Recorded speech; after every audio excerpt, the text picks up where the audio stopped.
você julgamos, falando, não, esse não serve, esse não tem jeito. Aí sabe o que o Senhor fala? Aquilo que para o mundo fala que não tem jeito, para mim tem jeito sim, aleluia. Eu vou usar, eu que escolho, e eu vou usar Paulo, aleluia. Então, Saulo tem um encontro genuíno com o mestre. E ele fala, quem és, Senhor? Então ele já conhece que não era uma voz comum, não era um rei, não era um principado, não era um homem, um sacerdote que o estava falando.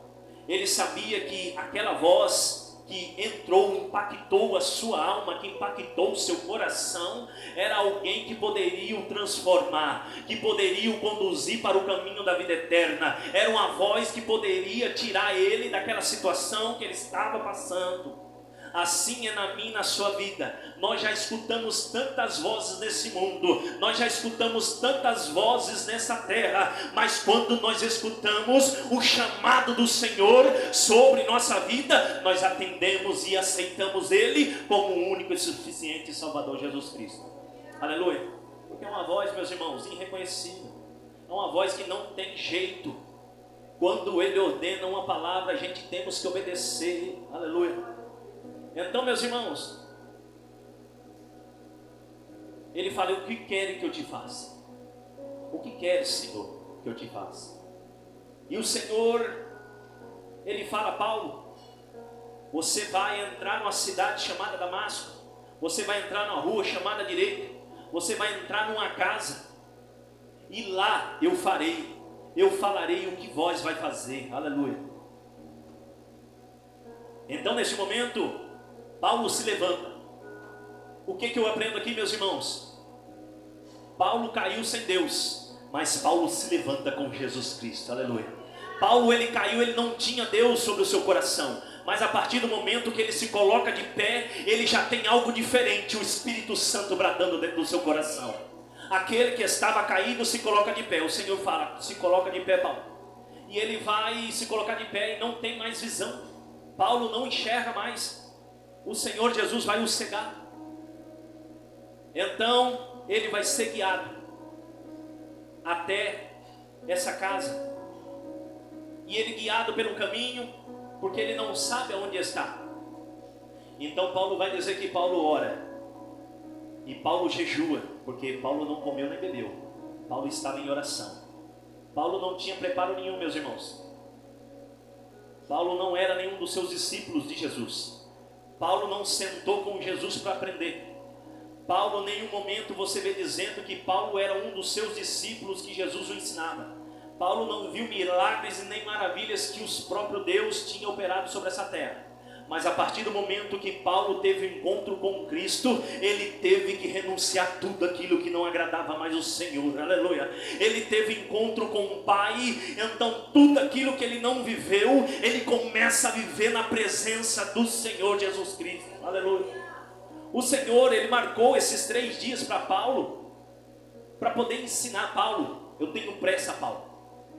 Você tem que se limpar, se purificar aquilo que não me agrada. Porque a partir do momento, nova criatura você é, Paulo.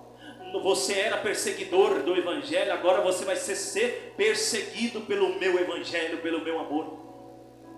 Então Ananias é chamado, levantado, você vai lá, Paulo está te esperando. Em uma visão o Senhor mostrava para Paulo que ia entrar Ananias pelas portas, e ia punhar sobre as mãos, e ele voltava a enxergar. Então neste momento, é intimidade com Cristo totalmente, meus irmãos. Se ele teve visão de Deus, que um homem ia entrar e ponhar as mãos, em nome de Jesus Cristo, abra-se os olhos, volte a visão, e ele ia ter visão. Então ele já estava com um íntimo com o Pai muito grande ali, um relacionamento com Cristo glorioso. Então Ananias vai falar, Senhor, este tal de Paulo, você o escolheu, Saulo? Este homem perseguidor do Evangelho, perseguidor do teu povo, fazia o mal com o teu povo, Senhor, é esse. Mas o Senhor o repreende, Ananias, e fala, para mim ele é um vaso escolhido, aleluia. Para mim, para você ele pode não valer nada, mas para mim ele é um vaso de valor, aleluia.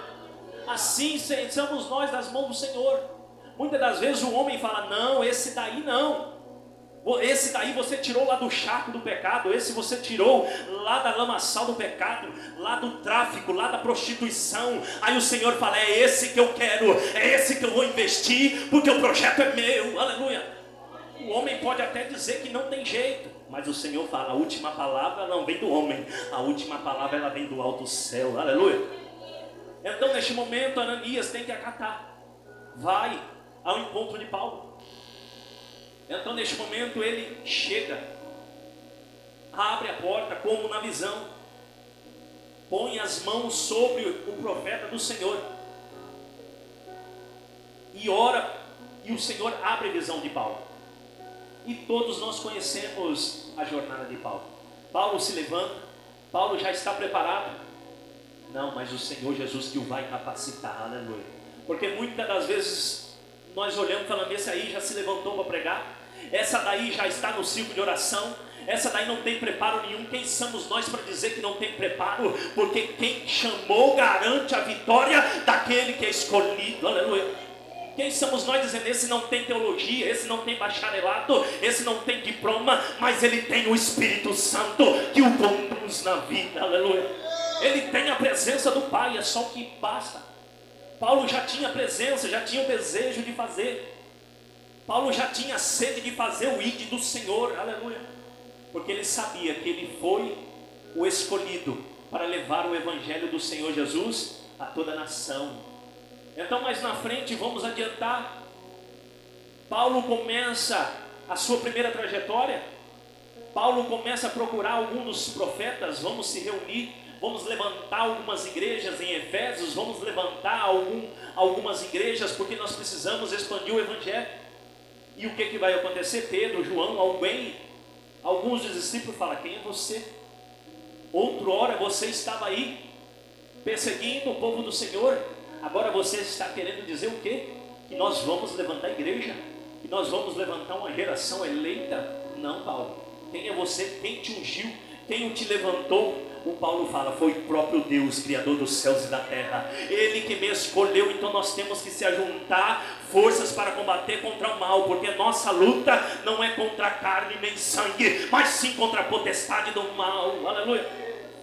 Então neste momento os discípulos eles ficam apasmados, dizendo: não, Paulo não pode ser usado, Paulo não pode ser mais um profeta levantado pela mão do Senhor. Mas quando o Senhor ele escolhe, pode até ser rejeitado pelo homem, mas quando o Senhor o levanta, o homem tem que aplaudir, o homem tem que contemplar a graça do Senhor derramado sobre a vida de Paulo, aleluia. Então Paulo vai para o seu segundo ministério, vai pregar, e chama quem? Aleluia. Acho que capítulo 17, se você quiser acompanhar aí, capítulo 17 vai dizer: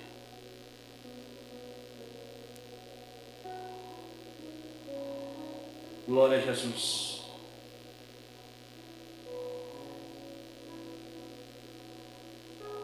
Paulo e Silas, ele chama Silas para poder levar o Evangelho, a sua segunda jornada com Cristo.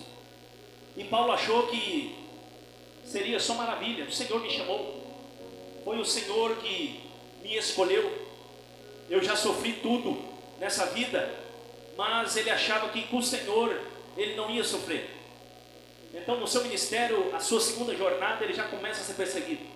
Paulo e Silas é jogado dentro daquela prisão.